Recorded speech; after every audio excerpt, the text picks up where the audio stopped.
It's good to be back. First Sunday of the year, and especially after I've been a couple of ways. You guys know I've been away on vacation in the East Coast. There's as much people in the room, and there's only 2 people up. But I think our praise team. I went to a really good church to visit, and I think our 2 guys were better than those guys. And it's crazy to me what Josh can do on that box. I was sitting there going like, this feels like a whole drum set coming out of this. There's a box. That other church had a piano player, they had a drummer, and then they had a keyboardist, and they had 3 singers, and I think they had a bass player and everything. Not sure how to compare, but anyway, I was very, very blessed by our praise today, and it's really great to be home. And just sense that the Spirit is in our room. That was wonderful. First Sunday of the year. I was thinking, what do you say on the first Sunday of the year? I like that today is what I like to call the bread and butter Sunday. We just went through a busy and intense period, a lot of holidays, and now we're turning a chapter to a whole new year. And I think it's good and appropriate and right. And the whole year, we just do something really simple, and that is we worship. No other bells and whistles, not all these activities, and we just get straight shot. You just get a straight shot of the gospel today. And today's message is the first of it. We're going to do a brief series at the beginning of the year. At the beginning of the year, I like to refresh what is most important in our church. Series I'm calling New Hope Vision 2016. And today I'm going to, this is a verse, especially this first verse, Romans 1:16, that I hope you will memorize, actually. This is a verse that we plan to put right up here, so everybody will know this is what we stand for. And I thought I would preach the verse that we would like to have everybody know is very, very important. There are many, many verses in the Bible. Not all of them are equal in depth of meaning, obviously. But some have great power. And in them, though this verse is not very long, it is packed with meaning. And throughout this series, I'm just going to unpack this passage for you. And so today, I'm going to talk about the gospel. For I am not ashamed of the gospel, for it is the power of God for salvation to everyone who believes. That's what I want to talk about today. Right?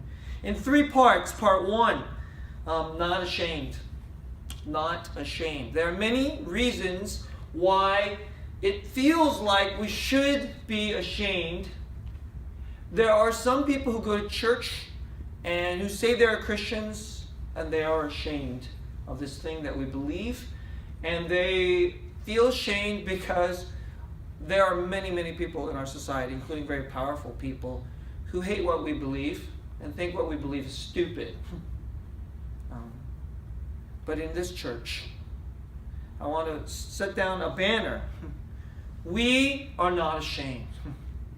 Indeed, we have many things that the world boasts about. The world likes to boast about how good looking we are and what we drive and who won the championships and how powerful we are and all these things. But in this church, we are not ashamed of Jesus. And actually, He's the only thing we boast about. We don't boast about anything else. See these clothes? What's there to boast about? Only Jesus. Part 2, the Word of life from God. Today I'm giving you a message about the Word of life and its power.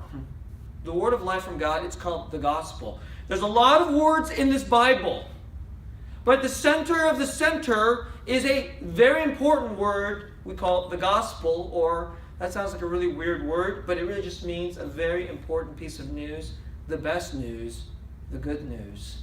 That's what the gospel is, of what God has done for us through His Son, Jesus. And part 3, a lot of people don't understand that there is a power. And that's what I'm talking about. The power of God for salvation. So part 1, not ashamed. Part 2, the word of life, the gospel. And part 3, the power of God for salvation. Many people don't understand that words are incredibly powerful. And some words are much more powerful than others. This word has the power to actually save us. So let's go. Part 1, not ashamed. I already alluded there are many reasons that people may be ashamed of the gospel. There are a lot, but let me just hit 3. Okay, number 1. In our society, people think that religion is a private matter. It is largely something, you keep it private. Jews keep that over there, and Muslims, you keep that over there, and Christians, you keep that in your house, and Buddhists, you keep that in your place. But in real life, out here in the public, we do real things, and you keep your fairy tales to yourself. That's just a private matter. Whenever you hear this thing, that religion is a private thing, it's actually incredibly condescending. I just want to say a little something about this. Everywhere else in the world and all throughout history, nobody has ever considered religion to be a private matter. Nobody. Only in this strange time that we believe the powerful people of our world want to say that religion is a private matter, and the reason they say it's a private matter is because it doesn't matter. It's a private matter because it doesn't matter. It doesn't really matter. It's your fairy tale. You keep your fairy tale, you keep your fairy tale, and if everybody keeps their fairy tales to themselves, then out here where all the real stuff happens, the power and the money and the companies and the stocks and who gets elected and who gets rich, all that's the real stuff. Those are the things that really matter. As long as that, then we won't have all this anger happening in our society because the religions will just stay apart. Is that really working for us in our society? That's just the first thing I want to say. But some religions are okay with keeping it private. We'll just do our thing over here in our corner. But that can never be the case for Christianity. And by the way, that can never be a case if a worldview is real and is true for everybody. It can never be the case. And this is a huge blind spot in our society. The people who are secular, they don't think they have a religion, but their religion is secularism, okay? That sounds really strange. I mean, I know they don't consider that a religion, but it has all the makings of a religion. It has a story of where we came from. That's called neo-Darwinism. It has a story of where we're going. We're going to make the world full of peace.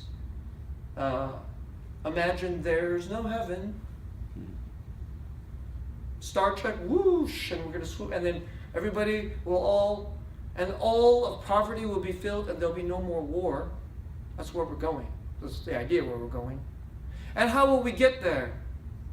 Education and money and wisdom and smarts, but religion isn't part of it. But that's the religion of it. It's really what it is. It is a religion of man. And notice the religion of man, everybody has to accept. And that's the one that everybody has to buy into. And it's taught in our schools. And if you try to teach anything else in the schools, you try to inject even just, let's read the Bible as literature, just to be informed. Oh my goodness. No. There's just all kinds of lawsuits and crazy stuff happens in our society because that could possibly threaten the religion of man. And so, of course, we believe the gospel is relevant to everybody because it has to be the salvation of God for everyone who believes. Everyone who believes. Not just for Caucasian Europeans. Not just for these odd Asians that want to believe in this Jesus business, but for everyone who believes. And so, So Christians keep wanting to share this with everybody else, and we won't keep it private in its own little irrelevant place. And so we get slammed for that. We have a second reason. Our society believes that everyone should be able to have sex with whomever they want as long as it's consensual. You guys all know that, right? Of course you know that. It's a doctrine. It is a doctrine. It might as well be a doctrine. And here's the flip side of the doctrine.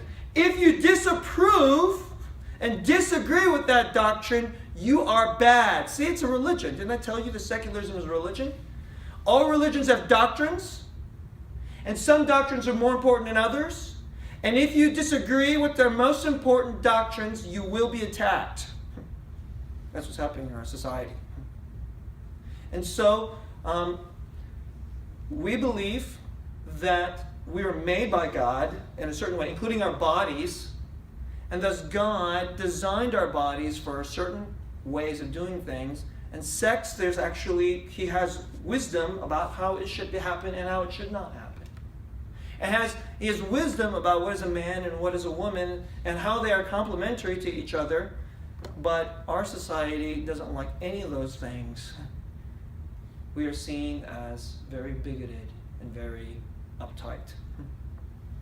And if we even give a peep, like, well, it's incredibly, our society says we're supposed to be very tolerant, but on this matter, unbelievable intolerance to anyone who disagrees, and certainly we don't agree, and we're not trying to bash people about it, but even if we say it gently, you all know that this is true.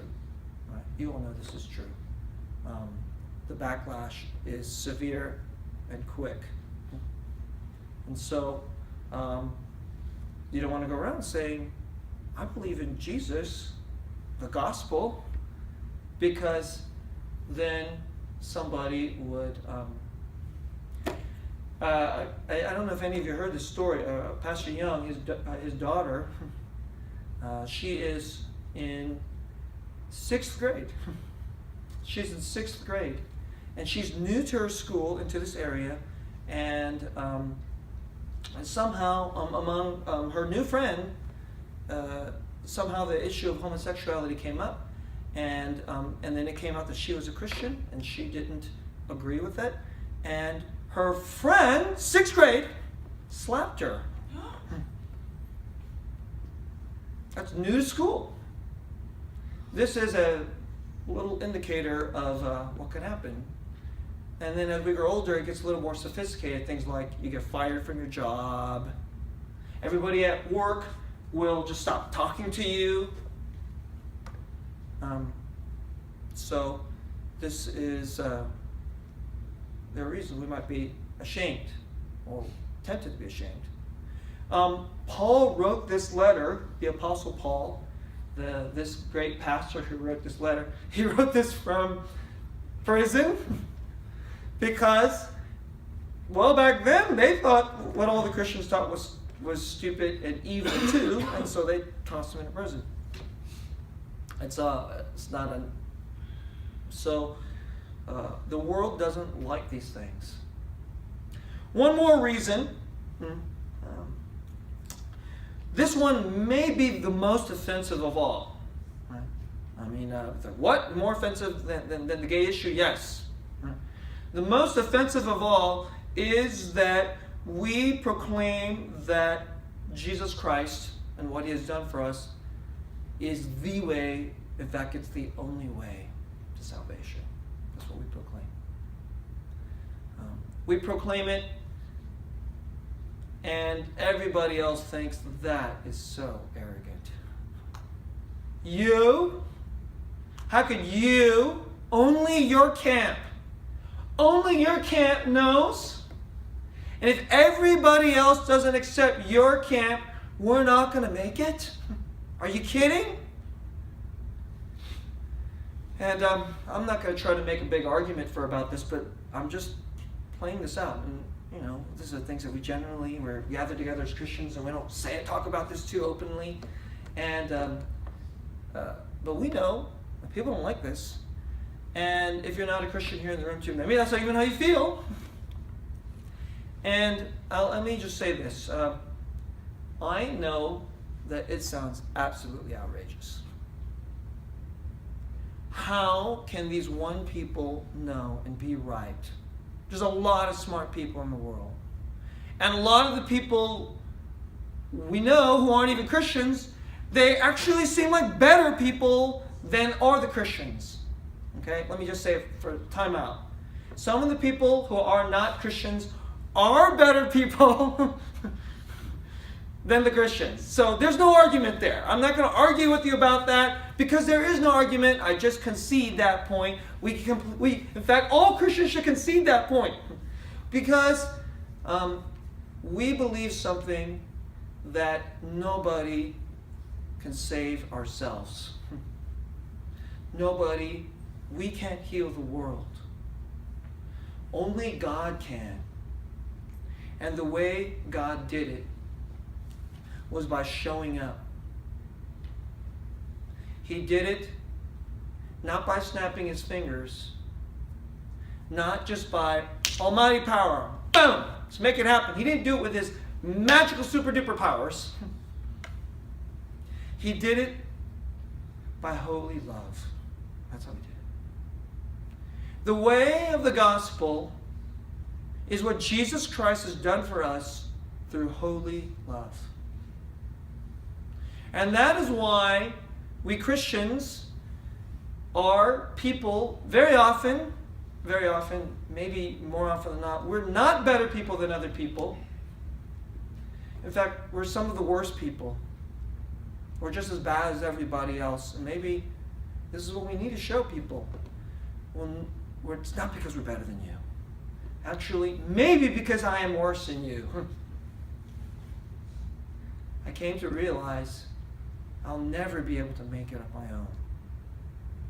Never be able to make it on my own. But somebody came to make a way for us. That's what we believe. There's a lot of reasons why people don't like it. But I'm going to put the banner right here, right now. We are not ashamed. In fact, quite the opposite. I have things I could boast about in my life. I have certain achievements I can have, but I really don't care about any of those things. They really seem silly to me. The one thing I actually want to boast about is my Savior. It's Jesus. It's the one thing I have a lot of things I am ashamed about. There are a lot of sins I do, a lot of bad, dirty thoughts I have, a lot of anger and, like racist ideas and feelings I have. But actually, the one thing I'm not ashamed of, and I hope you're not ashamed of if you believe in Jesus, is Him. Part 2, the gospel. I am not ashamed of the gospel. What's the gospel? Many of you go, I think I know. It's actually, at one level, it's incredibly simple. It is the message of what God has done for us in our place, which we could never do for ourselves, to heal and forgive and redeem and save anyone who will believe in His Son Jesus. That's the gospel. The gospel is a word. It's a message. It's not all our activities and all our do-gooderism. It's not the gospel. Some people think the gospel, let's just do the gospel. You don't do the gospel. There's no doing the gospel. There's only believing it. Because it's a word. It is a message. But in that message, oh my goodness, in that message is a hope. It's an entryway into a whole new creation, a whole new life, a whole new set of values, a whole new way of doing things, a whole new set of power. That's what the gospel offers. And I want to say a little something about this. It says it is the power of salvation. I want to reorient what you think. So many people think that salvation is this. Salvation is, I've done bad things, and if I come to this Jesus person, somehow he'll make those bad things right. Forgive me of them. And then when I die, I'll go to the good place. That's salvation. All that is true, but that's just like the tip of the iceberg of salvation. So if you read the Bible, there are a few places where it say those things, but if you actually read the Bible, most of the Bible doesn't say those things. Most of the Bible has all kinds of other odd things. It has dysfunctional marriages. It has empires rising up and crumbling. It has fathers and sons that hate each other, brothers that murder each other. It has racism. It has poverty. It has war. It has death. It has devils and demons. It has all these things. You know why? Because these are the real problems of all of life. Salvation is the redemption of all of life. Salvation is not just about having our sins forgiven and going to the good place after we die. It's about making the whole world whole again. Nations, cultures, poverty, racism, even the demonic. And then, well, is there such a thing? Yes, there is. Just because you can't see it, I see the effects. The effects of the demonic are quite apparent, actually. It's like, wait a second, that's how movies depict it. But that's not the way it actually happens in real life. In real life, evil is far more banal. And everything just gets ripped apart through terrible thoughts that come into your head that tell you you're worthless. Just anger, which boils up inside for certain kinds of people or a certain person, and it gets stuck like a CD just skipping. Oh, sorry, you don't know what a CD is anymore. Like an iPod that's just like stuck. And just again, right? That's the demonic.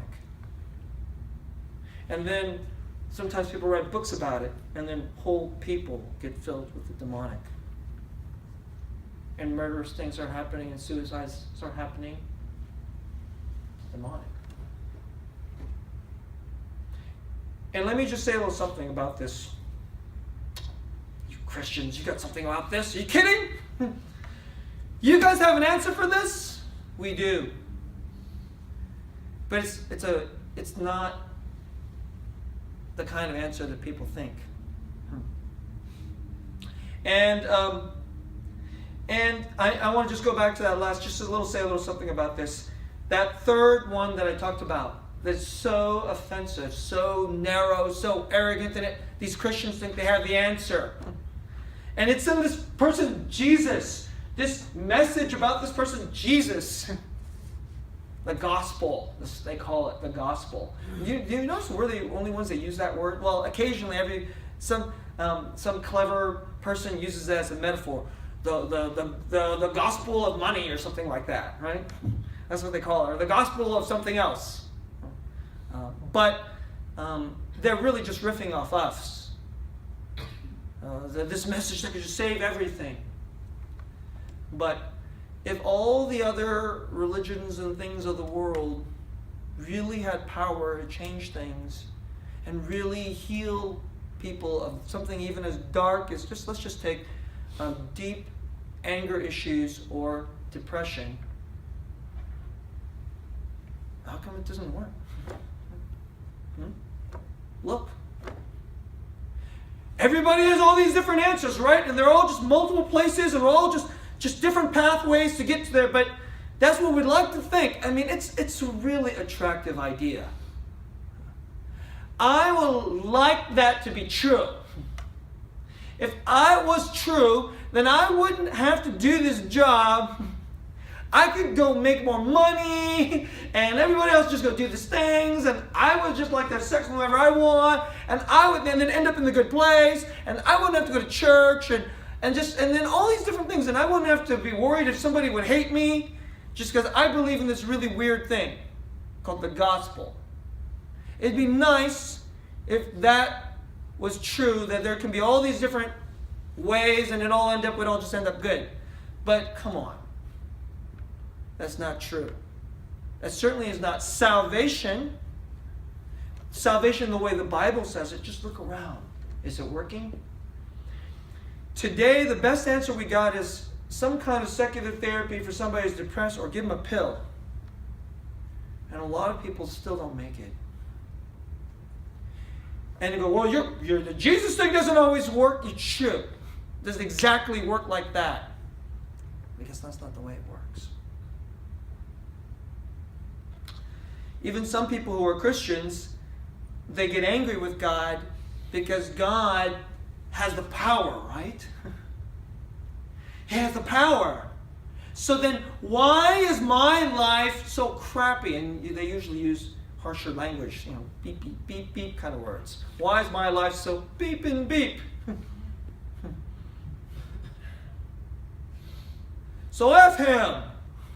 I thought he's supposed to be a great God and he's supposed to love me. He doesn't love me.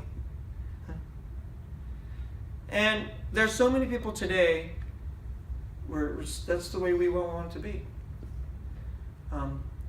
Even the way we expect the world to be fixed, we expect it to be a microwave fix. That's what we expect. The world is a serious problem. So let's put the problem into a microwave oven, pop, pop, pop, punch a button, 30 seconds later, boom, salvation. It's fixed. We actually think if you take this pill, it'll solve the depression problem. Of course, it doesn't really solve the problem. It does, it kind of just makes it less intense. But when we make this claim about Jesus, and then it doesn't seem like a microwave solution, even some of the people in the church don't like it. But I said to you, the gospel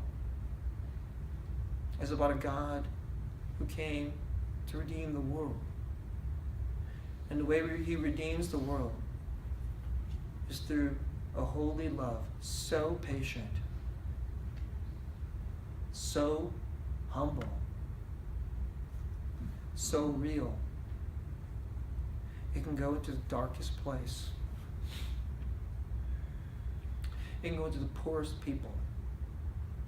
It can take whole nations that are just abject poverty and dying. And he works this thing out. And how does it come out? It comes out. First, he does it by loving us. And that love begins to grow, grow, grow. And then people start to serve. And then the anger subsides. And a repentance starts to happen. They start to put away evil things. And they start doing things like, instead of just money, money, money, money, they start going, who cares about money? I'll help you out with my money. And they start doing strange things. People start doing very strange things. They start acting like this person, Jesus. Start hanging out with people they wouldn't normally not hang out with. Because they're the wrong race or the wrong class, or just because they're, we got nothing in common. Start to do this with love. That's how the gospel does it. That's its power, which is my final portion. There is a power of God for salvation. Jesus Christ came. He lived the life we should have lived. He died the death we deserve to die. The life we should have lived was called holiness. That means without sin. It's not some religiosity. It just means without sin. That's all it means. It means being good, giving something good to other people without any other BS agenda. Nothing. It's without any impurity. It's just good. That's holy. You and I can do something holy. You know that? You could offer some piece of goodness to somebody with utterly no agenda, and when you do that, that's actually a little shard of holiness. And then, if you do it with genuine love for others, genuine desire, that's called love. Jesus did this. The whole world rejected him for this, including the demonic,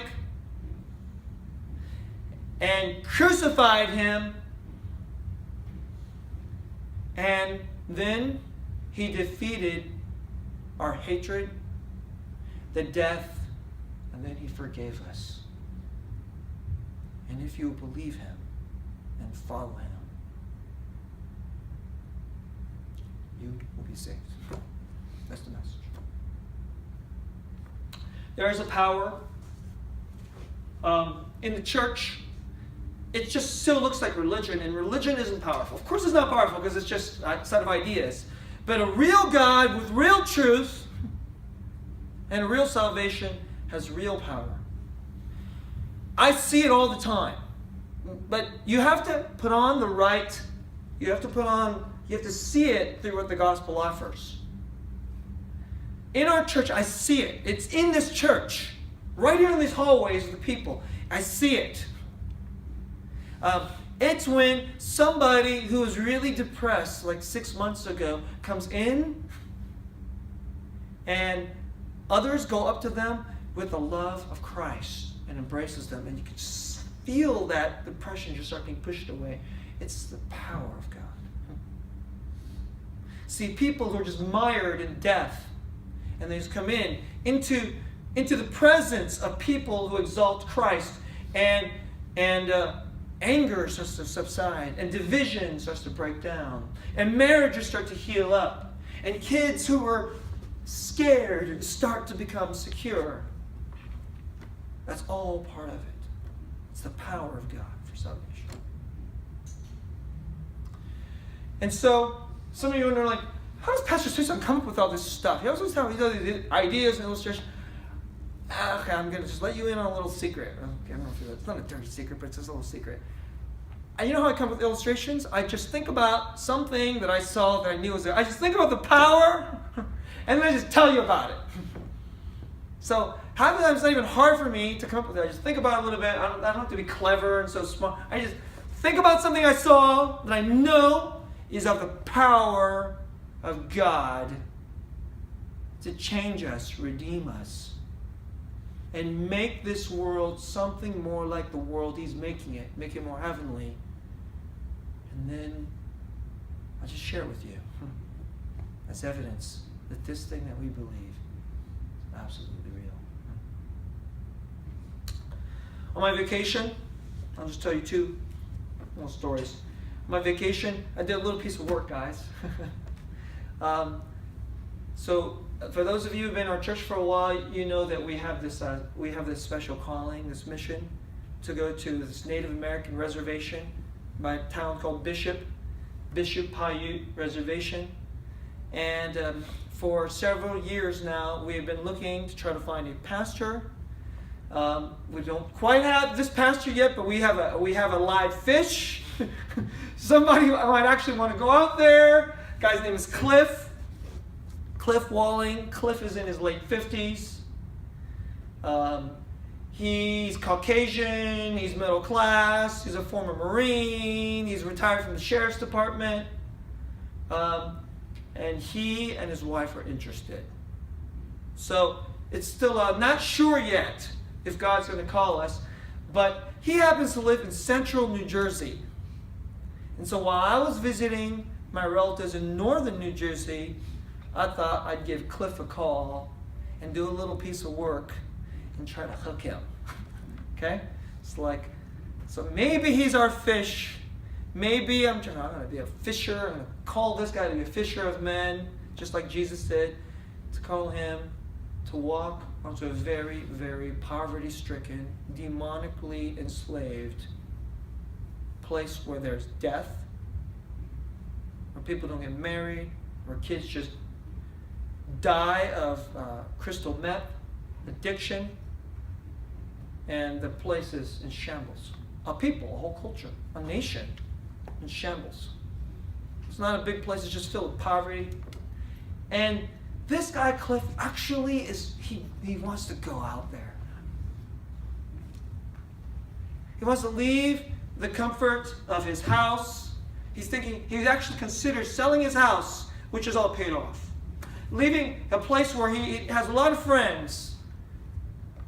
And go to a whole other place and live on a place filled with poverty because he knows that this thing called the gospel, this person, Jesus, has the power of salvation to redeem and change people.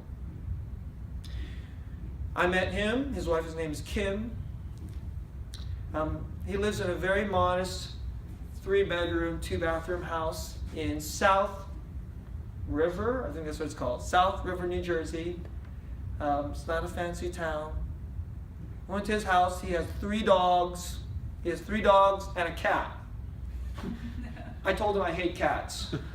Sorry, all you cat lovers, because I'm allergic, and he was kind enough to put the cat away. I reached out to this dog. It was like, all 3 dogs are happy. It's interesting. Even the dogs are happy in the house where Jesus reigns. I come in, and this dog is like, this little dog, it's like a little mop with these little feet that stick out. Okay? And the dog's, the tail is just, and he's following me around. The tail is just like going. I was sitting there, and just like this tail is just going. Like the dog is like super happy. I reach down to pet him, and then he kind of like goes away. I was like, it's kind of weird. And then he comes back, and then he goes back. And then I finally pet him on his head, and he started peeing. And then Cliff comes by. Apparently, it's such a normal thing that Cliff had this rag. He has a tile floor, and he just wipes it up. And then I reach down and I pet him again, and he's peed again. He says oh, he's so excited that if you pet him, he'll pee.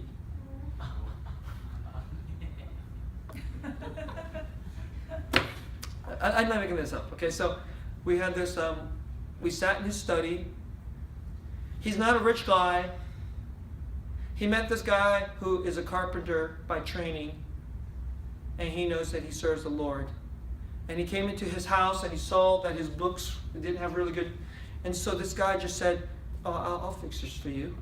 He came by, and he made this beautiful setup, and I was sitting there going, "You're not supposed to covet somebody else's shelves." Looking at all his books, he's got awesome books, of course, like books I love to read. I'm thinking, wow. And we're sitting in this, what I consider to be this glorious room with wonderful books and beautiful shelves, and we're talking about this. We're talking about, he's trying to reach Brazilian immigrants in his town. He is an English ministry pastor in a Brazilian Presbyterian church. Isn't that really weird? White, 50-something guy trying to reach Brazilian-something folks with the gospel in South River, New Jersey. And then his wife came home, awesome lady. They went out to dinner to this diner. He goes, "I'll take you to New Jersey diner." I was like, sounds good to me. I ordered breakfast for dinner. Awesome omelet. It was this fantastic omelet. And we talked about Jesus. And after it was over, before we parted, we stood up.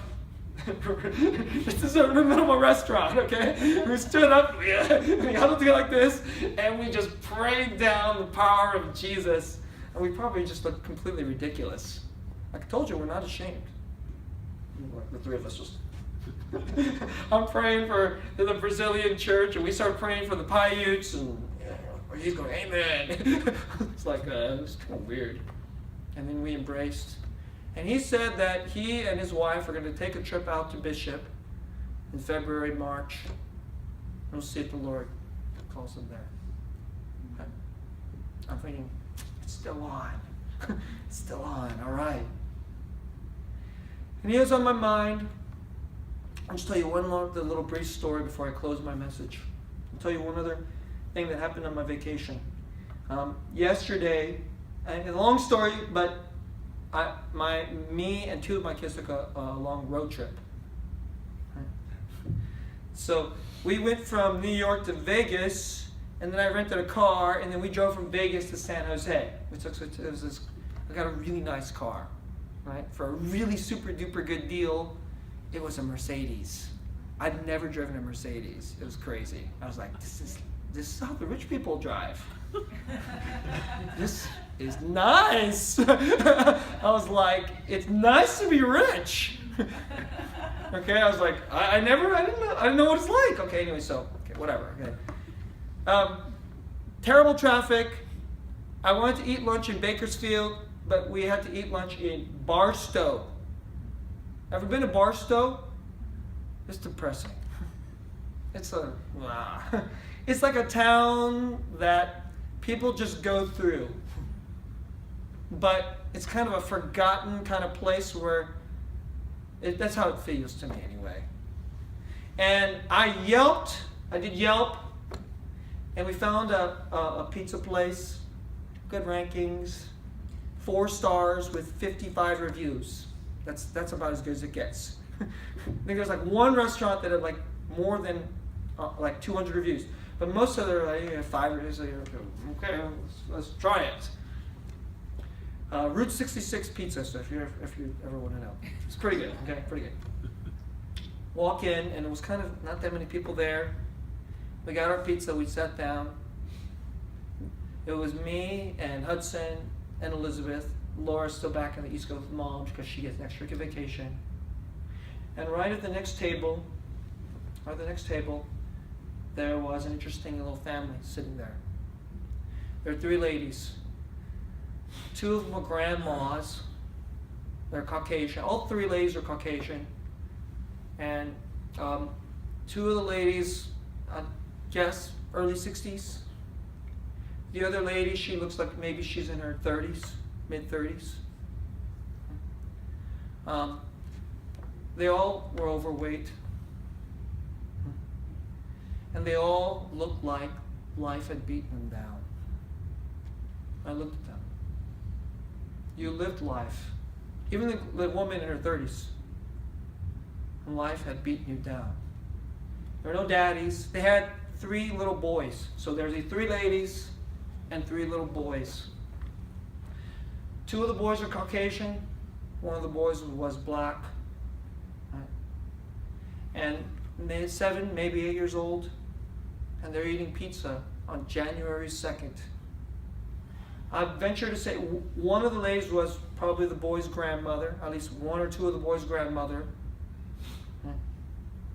But she treated all 3 boys like they belonged to her.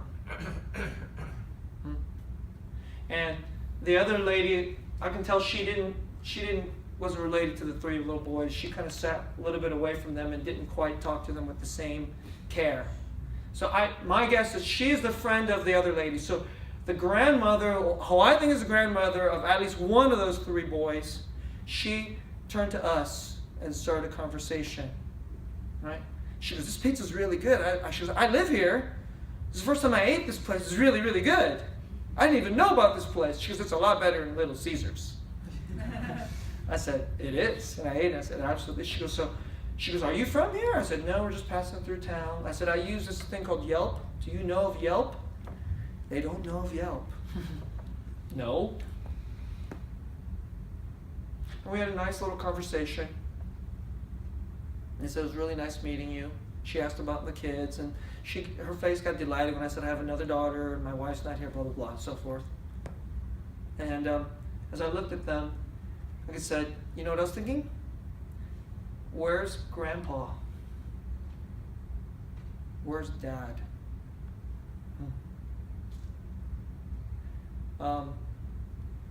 This low-cost pizza, it's a special day, isn't it? It is. It's a special outing. The boys were really happy. And they were so excited to go back there and play broken down video games. And while I was looking at them, I was thinking, this is just like Bishop. It's just like Bishop. Not a little bit like Bishop. I mean, exactly. I mean, it's exactly the same people we meet. And you know what I was thinking about? I was thinking, I wonder if they know somebody like Cliff. And I was thinking, is anybody going to love them with the power of God for salvation and tell them about Jesus?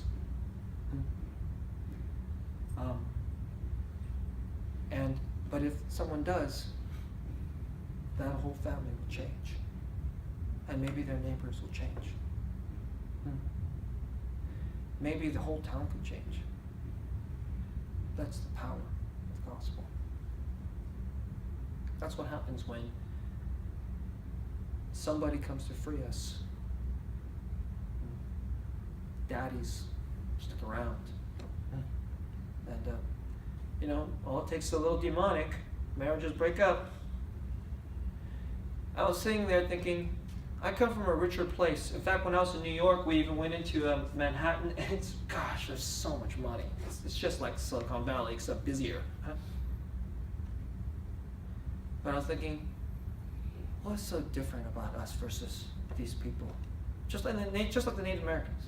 I mean, one recession, no Jesus. If my parents had gotten divorced, if one of them had an addiction,